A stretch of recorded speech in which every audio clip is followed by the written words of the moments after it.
사실 다들 조마조마하셨죠? 이게 창당이 될지. 맨날 인터넷에서 비하하는 사람들 보면서 이준석과 뜻을 같이 하는 사람들은 드루킹과 같이 조작된 사람들이다. 이런 말을 종편방송 나가서 떠드는 사람도 있었고, 그 사람들 요즘 이제 버전을 바꿔서 이야기합니다. 처음에는 탈당 못할 것이다. 그 다음에는 사람이 안 모일 것이다. 돈이 없을 것이다. 창당 못할 것이다. 컨테이너 놓고 하는 거 아니냐. 다 거쳐가지고 이제는 조금은 부끄러운지 잘 안 될 것이다 이렇게 얘기합니다. 네.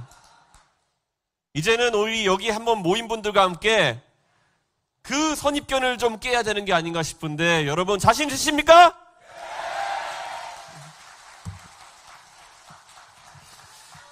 동지 여러분 정말 감사합니다. 저에게 이 당을 이끌 기회를 주신 것에 정말 감사합니다. 그리고 이 창당 과정 동안 성공적으로 우리를 이끌어온 3명의 창당준비위원장에도 감사를 표합니다. 우리 이기인, 허은아, 천하람 이 3분이 없었다면 오늘의 개혁신당은 없었을 것입니다.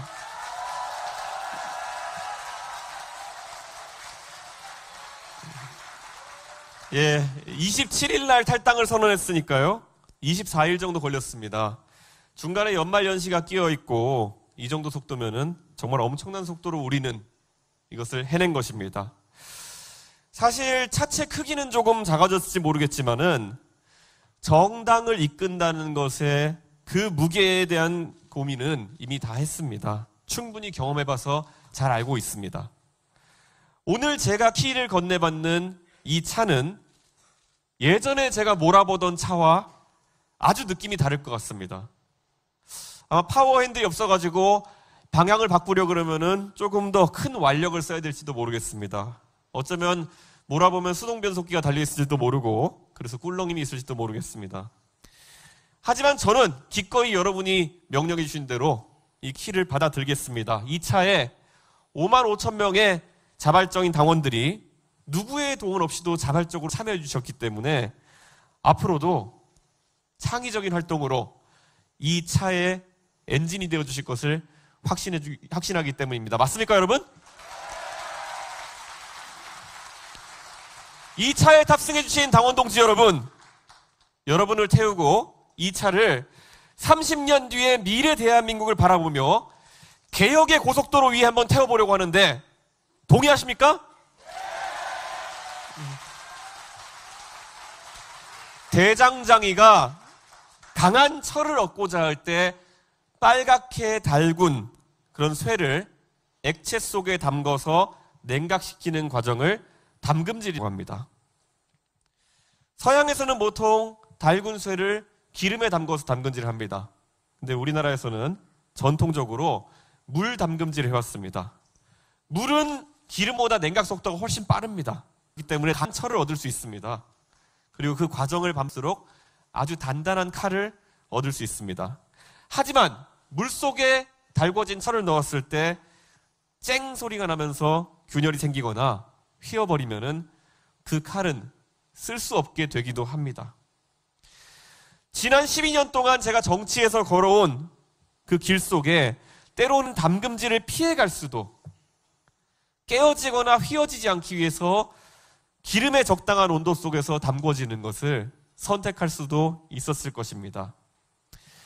하지만 저는 제가 이 자리에 있게 해준 대한민국의 기회의 사다리라는 것에 항상 감사해왔고 제 다음에 누군가가 타고 올라갈 그 사다리를 유지하고 밑에서 잡고 있기 위해서 다짐했습니다. 그래서 상계동에서 가장 어렵고도 세게 담금질되는 도전을 지금까지 해왔습니다.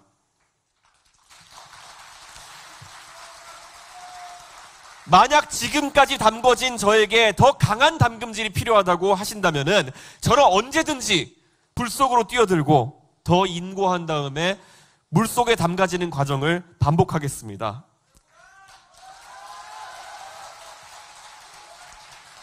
하지만 지금 우선은 지금까지 벼려온 그 칼로 과감하게 이번 총선에서 개혁신당을 사회개혁의 길로 이끌어보고자 합니다. 이번에 저희가 쾌도난마의 자세로 개혁의 병목 지점을 뚫어 못하면 저는 또 도전할 겁니다. 하지만 저는 기다릴 수 있어도 대한민국은 위기의 순간에서 더 기다릴 수가 없습니다. 그래서 여러분과 함께 이 오렌지색 옷을 입은 것입니다.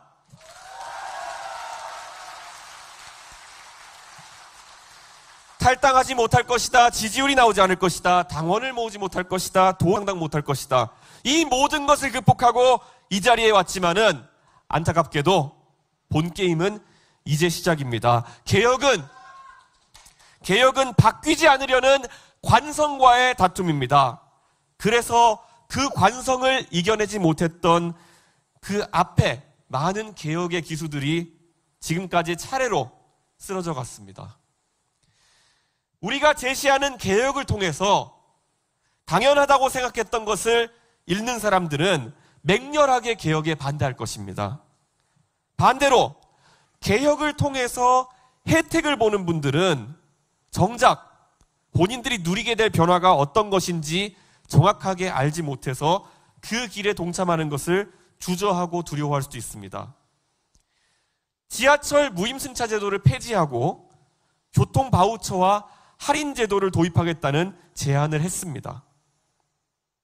그와 반대 관점에서 대한노인회장께서 하시는 천안에 지하철 타고 가서 소주 한잔하고 돌아오는 행복을 뺏지 말아달라는 그 부탁, 누리던 것을 왜 뺏어가냐는 관성의 측면에서 저는 완벽하게 이해를 합니다.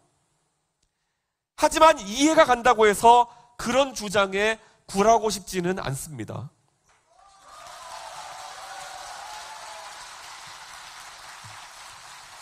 지하철이 없는 지역에 사는 어느 할머니는 장에 나가서 하루에 나물 팔아서 5만 원씩 버시면서 오며 가며 버스비로 왕복 3,000원씩 부담하고 계실지도 모릅니다. 그리고 30년을 그렇게 살아오셨기 때문에 그것이 당연하다 여기시고 오늘도 집을 나서실지 모릅니다. 남들보다 고단한 삶을 사시면서도 과거 못 먹고 못 살던 50년 전의 삶을 생각하며 살기 좋아졌다고 순박하게 웃으시면서 살아가십니다. 저는 지방을 돌 때마다 그런 아픈 광경을 목격할 때마다 정말 마음이 아팠습니다. 그 할머니가 제 할머니가 아니라도 저는 제 마음이 아픕니다. 그래서 그분이 받는 불공정한 처우에 대해서 해법을 찾아내는 그런 정치를 하고 싶고 그래서 창당을 합니다.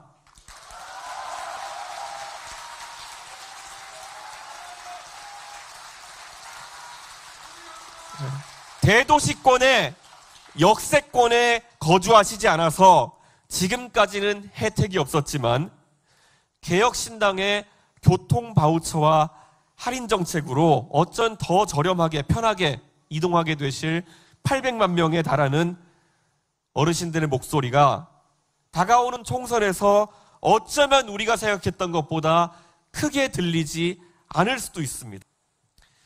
하지만 저희가 추진하는 적극적인 개혁으로 지금까지 그분들이 강요되었고 받아들였던 체념의 관성을 벗어날 수 있게 된다면 그것은 선거 결과와 별도로 측정되는 우리의 성과일 것입니다.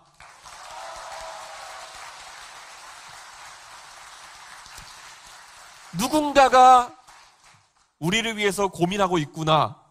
이 마음을 최대한 많은 국민들이 느끼도록 하고 싶습니다. 그 상상만으로 대한민국이 조금은 덜 삭막했으면 하는 생각입니다. 만약 1조 2천억 원의 예산이 수반될 교통바우처 정책으로 교통복지의 불균형 문제를 돌파하지 못한다면 이번 총선에서 그보다 훨씬 크고 복잡한 탈해로 얽혀있는 연금개혁, 국방개혁과 같은 중요한 과제를 완수하는 것은 요원할 것입니다. 앞으로 누군가에게 월 1만 원의 교통카드를 지급하느냐 마느냐의 문제가 아니라 월 수십만 원의 연금을 깎고 그 대신 어떻게 기본적인 생활 수준을 보장할 것이냐라는 난제를 풀어가는 것이 우리의 과제일 수도 있습니다. 사실 우리는 이미 시험장에 들어와 있습니다. 그리고 시험 문제는 이미 출제되어 있습니다. 다만 본인들이 정치하는 동안에만은 이 문제가 터지질 바라지 않는 그런 정치적 자세로 일관해온 정치인들 때문에 어느 누구도 정치권에서 펜을 들어서 이 문제에 대한 정답을 찾아내려가기 위한 용기를 내는 것을 주저했기 때문입니다. 이번 총선에서 우리가 힘주어 개혁을 강조하는 그런 이유는 정치, 사회, 문화 개혁의 기회는 잘 정립된 민주주의 사회에서는 4년마다 또는 5년마다 한 번씩 서는 대목이기 때문입니다. 저는 다음 총선이 되었을 때 44살이 되었을 것이고, 그리고 대한민국의 노인 인구 비율은 30%에 다다랐을 것입니다. 이번 총선을 지나가게 되면은 저희는 때를 놓치는 것입니다. 더 늦출 수 없지 않습니까, 여러분?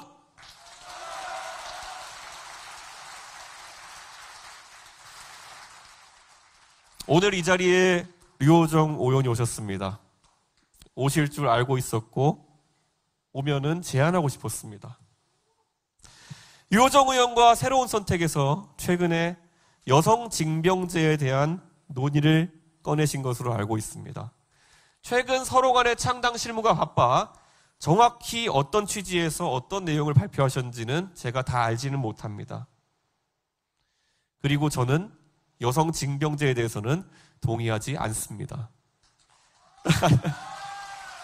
하지만 제가 오늘 이 자리에서 평가하고 싶은 것은 류호정 의원께서 여성 징병제에 대한 물꼬를 트셨기 때문에 저는 더 큰 용기를 가지고 병역제도에 대한 대대적인 개편 방침을 곧 국민들과 공유하려고 합니다. 제가 탈당 선언문에서 밝혔던 것처럼 이 문제 또한 골물대로 골랐기 때문에 최근에 우리가 접했던 참담한 뉴스가 있습니다. 120kg의 고도 비만 체중을 가진 분을 굳이 징집해서 휴전선의 철책선 앞에 세워놓아야 한다는 것이 만약 보수 정당의 전쟁을 불사하겠다는 대통령의 병역 정책이라면은 이것이 잘못되었으면 누군가 지적해야 되는 거 아니겠습니까?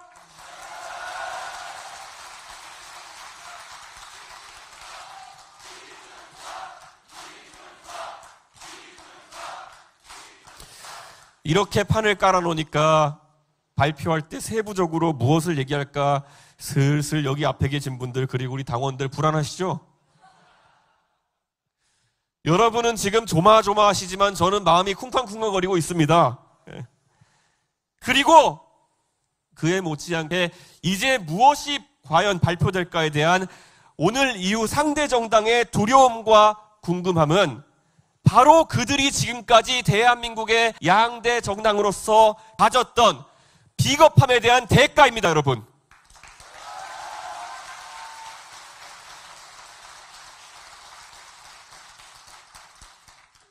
우리가 오늘 이 자리에서 힘을 모아서 그들을 심판하겠다고 뜻을 모으기 전까지 이번 선거를 이재명과 윤석열의 서로를 악당으로 하는 빌런 대결로 한다면 된다는 그런 안일함 속에서 준비해오던 그들에게 정말 대한민국의 모든 시민들이 진정으로 정치에서 다루기를 기대했던 논제들이 무엇인지 보여줄 때가 되었습니다, 여러분!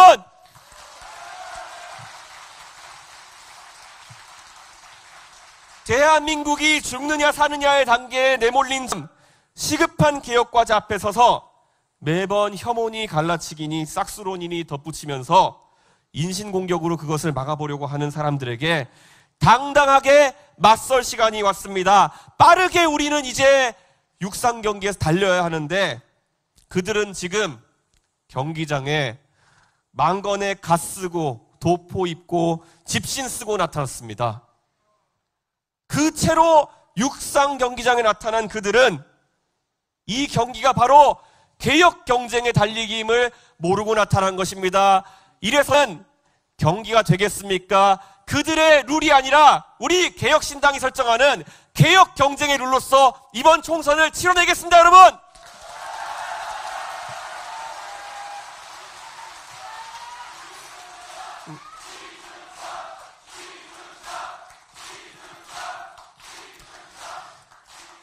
연금 개혁을 하다가 시위대에 둘러싸인 프랑스의 마크롱 대통령과 하르츠 개혁을 주도하다가 17년 동안 정권을 잃었던 슈레더 총리의 기억이 저에게는 참 용기 있는 지도자들로 기억되고 우리는 저것보다 더 나은 개혁을 해야겠다는 그런 다짐으로 다가왔을 때 대한민국의 양대 정당은 우리도 섣불리 개혁하다가 정권을 잃으면 안 되겠다라는 대중영합주의로 자리하게 된 것이 아닌지 저는 궁금합니다. 우리가 치열하게 유럽뼈가 맞서고 있는 마크롱 대통령과 같은 앙마르슈와 같은 모습으로 정치를 바꿔나갈 때 대한민국의 미래가 있는 것이지 언제까지나 보신주의 속에서 변화를 거부하고 투표용지에마저도 한자로 이름 쓰라고 강요하는 도포 입고 갓 쓰는 전통보다 더한 전통 속에 사로잡혀 있는 잃어버진 30년의 일본을 따라갈 수는 없습니다. 저는 이 자리에서 단언코 선언합니다. 개혁의 길을 선도하고 앞장서 나갈 때 대한민국이 과거 동아시아에서 빛나는 민주주의의 선진국이 된 것처럼 전 세계에서 개혁의 선진국이 될 거다 이렇게 생각합니다. 그 길에 같이 해주시겠습니까? 더 많은 논쟁이 자리하는 정당을 만들겠습니다. 내가 태극기를 머리에 들고 머리에 붙이고 시위에 나간다고 해서 내가 애국자요 하는 우월감으로는 대한민국의 미래 과제를 해결할 수가 없습니다. 마찬가지로 30년 전에 독재와 싸웠던 그 훈장 하나만 가지고 정치를 가벼운 선악의 구도로 만들어버리는 사람들, 이 사람들은 개혁을 해낼 수가 없습니다. 오직 대한민국의 미래를 걱정하는 용기 있는 사람들의 편이 되어서 우리는 정치를 하겠습니다.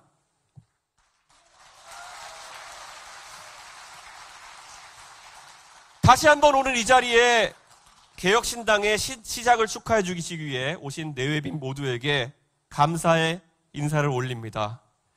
특히 우리 존경하는 김종인 위원장님.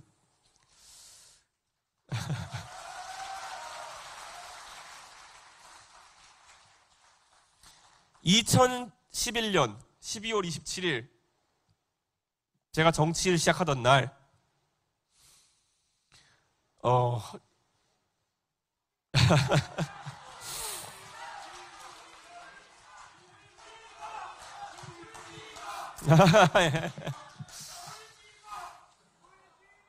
우는 게 아니라 좀 예. 저는 사실 그 날에 들어서는 순간까지 김종인이 누군지 몰랐습니다. 그런데 정말 외람되게도 김종인 위원장이 비대위 회의에서 저같이 27살의 아무것도 아닌 사람에게 그 당시에 제가 비대위에서 아무것도 모르고 내용도 잘 모르고 다만 국민들이 중요하게 생각하는 문제를 다루다가 혼난 적이 있습니다. 정수장학회 문제를 해결하지 않으면 난 박근혜 안 뽑겠다 그랬습니다. 그랬을 때 처음으로 김종인 위원장이 오셔가지고 저한테 정말 잘했어 그러면서 격려해 주셨습니다. 네.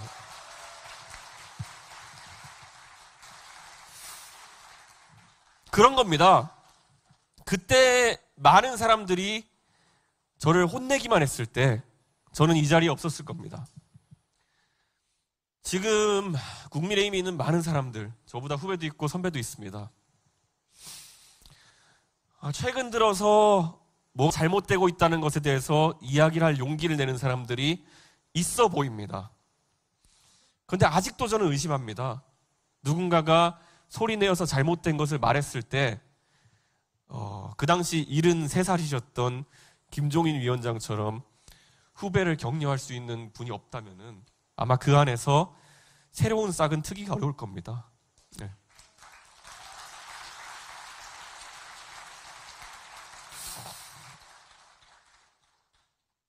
참 많은 추억이 나옵니다. 그 다음 비대위 회의에서 저희가 의결했던 안건 중에 하나가 있었습니다.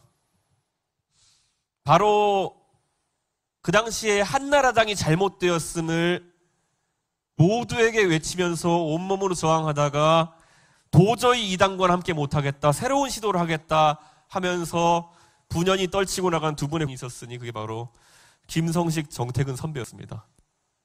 그런데 그날 저희가 의결했던 것이 저분들이 나간 것에 절대 비판하지 않고 저분들이 가는 길을 응원하겠다. 그래서 두 분 지역구에다가 무공천을 하겠다고 의결했던 기억도 납니다. 그런데 돌고 돌아서 정태근 선배가 저와 같은 꿈을 꾸고 같은 길에 함께하게 된 것, 사실 아무도 모르는 일화였겠지만은 오늘 이 자리에서 정말 환영합니다. 정태근 선배.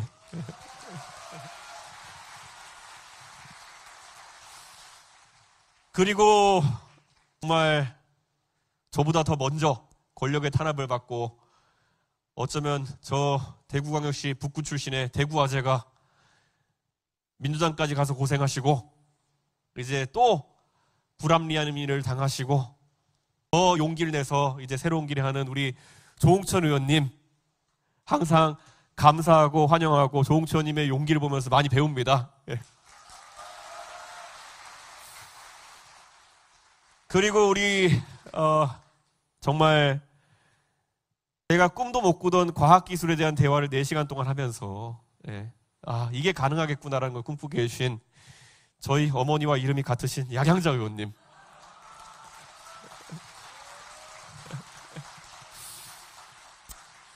우리는 이럴 운명이라서 각자 당색을 오렌지색으로 골랐나 봅니다.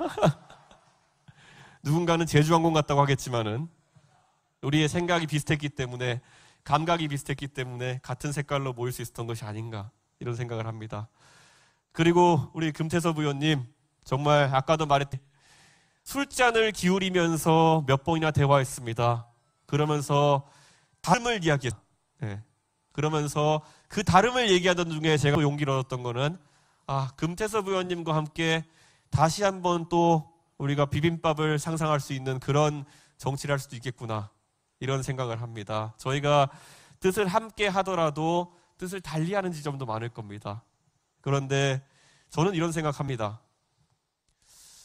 저를 아무리 욕해도 상관없고 저와 생각이 다른 것을 드러내도 저는 상관이 없는데, 누군가가 저에게 익명 인터뷰로 칼을 꽂는다든지 아니면 직접 얘기하지 않고 핵심 관계자를 두고 얘기한다든지, 만 안 왔음 생각으로 저희는 비빔밥의 테두리를 넓히려고 합니다. 그래서 금태섭 의원님, 항상 저와 다른 관점을 제시해줘서 감사하고, 그리고 비빔밥 내에서 우리가 함께하게 된다면은 유호정 의원과 함께 색깔을 잃지 않는 방향으로 함께 해주셨으면 좋겠다, 이렇게 말씀드리겠습니다. 그리고 우리 존경하는 이석현 부의장님, 사실 지난 세월 제가 어려운 과정을 겪는 동안 먼저 전화 주셔가지고 후배를 격려해 주셨는 모습 정말 감사했고, 그리고 그렇기 때문에 저는 또 부의장님을 신뢰하고 이 자리에서 제가 다시 한번 어른으로 모시겠다고 우리 당원들 앞에서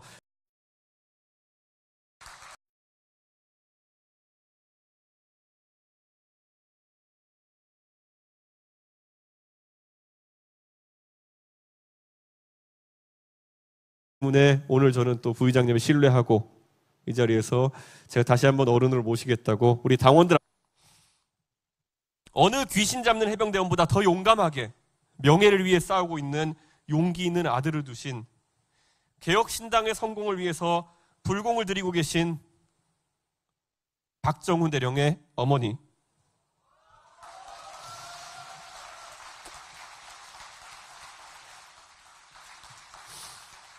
김봉순 여사님께 다시 한번 저희도 용기를 잃지 않겠다고 다짐과 감사를 드립니다. 그리고 다시 한번 말씀드리지만은 개혁신당의 당대표로서 말씀드립니다. 5만 5천 명의 개혁신당 당원 여러분, 우리도 용기 있는 사람들이지만은 적어도 우리보다 용기 있게 싸우는 박정훈 대령을 잊지 말아 주십시오.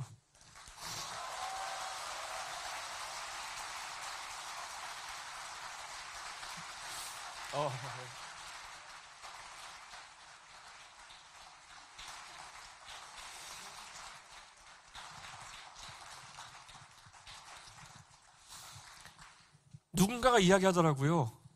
박정훈 대령 같은 분은 우리 개혁신당에 영입하면 안 되느냐라고 이야기를 제가 이런 지하에 거절했습니다. 여러분, 대통령과 싸운다는 느낌이 무엇인 줄 아십니까? 집권 1년 차에 대통령과 싸우겠다 결심했을 때 그 마음이 무엇인 줄 아십니까?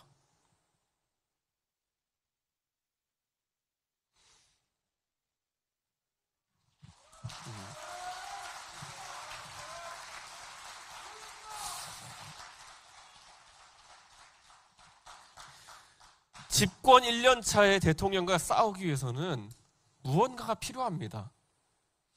그 회유와 압박과 협박과 멸시를 모두 버텨내고 나에게 와가지고 항상 친하게 지내자고 하던 모든 사람들이 나와 최대한 먼 사람임을 강조하기 위해서 종편방송에 가서 하루하루 떠들어대는 걸 보면서 그 시간을 감내하는 것이 무엇인지 알겠습니까? 저는 압니다. 그렇기 때문에 그 결심이 얼마나 큰 것인지 압니다. 저는 지금 박정훈 대령의 결심이라고 하는 것은 결국 본인이 한 번도 만나보지 못했을 시험관 시술로 태어났다고 하는 그 최상병이라는 사람을 위해서 싸우는 아주 고정일 겁니다. 그래서 저는 사실 그분이 영입한다고 오시지도 않겠지만은 그런 생각은 꿈꾸지도 않았습니다. 우리 개혁신당은 각자의 위치에서 용기 있게 싸우고 있는, 그래서 아무리 검사의 칼이 얼마나 담질되었는지 모르겠지만은 그 칼만으로는 세상을 다스릴 수 없다는 것을 보여주기 위해 가지고 이렇게 용기 있게 나섰다. 그게 바로 개혁신당 아닙니까, 여러분?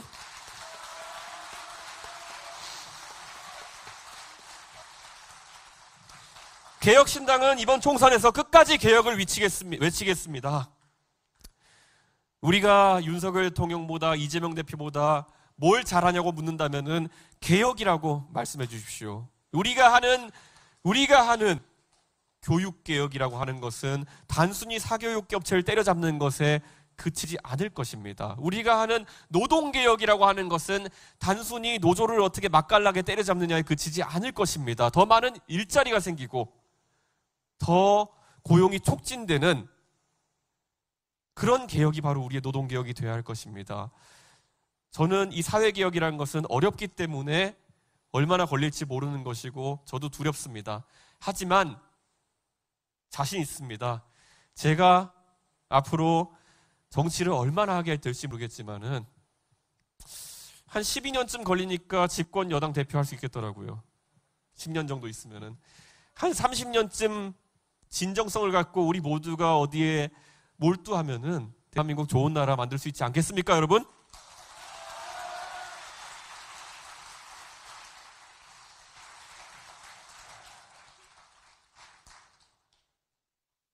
(30년) 뒤에 그때 대한민국의 개혁이 이루어진다면은 김종인 위원장님은 114살이 되십니다. 그 자리에 제가 김종인 위원장을 모시고 개혁의 성과를 축하하는 것도 좋지만은 김종인 위원장께서 90살이 되시기 전에 그 개혁을 완수할 수 있도록 우리가 다 같이 뛸 수 있지 않겠습니까, 여러분?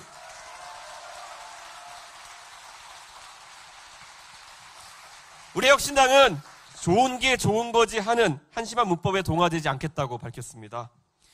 그것에 동의하시면은 한번 큰 박수 주십시오.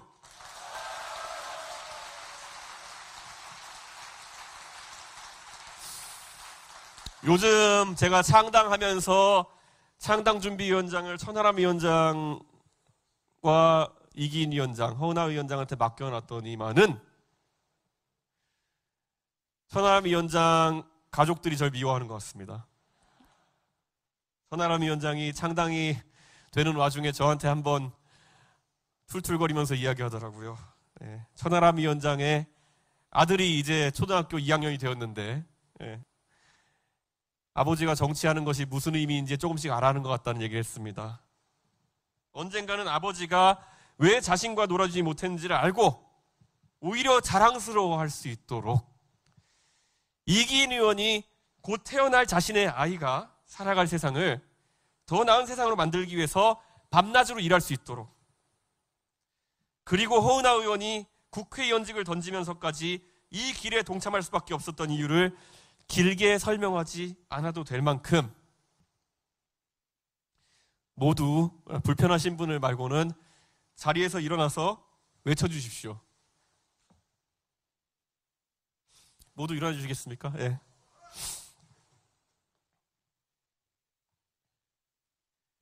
제가 오늘보다 나은을 외치면은 내일을 큰 소리로 외쳐주시고, 개혁을 외치면은 신당을 외쳐주십시오. 예. 그리고 제가 그 다음에 뭘 외치던지 간에 예. 함께를 외쳐주십시오. 예. 예.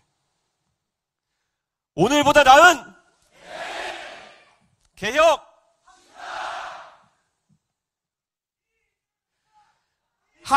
아직 안 끝났어요. 한국의 희망과 새로운 선택과 미래대연합과 새로운 미래와 그리고 여기에 계신 우리 모두와 대한민국과 감사합니다. 열심히 해서 이번 총선을 승리로 이기겠습니다.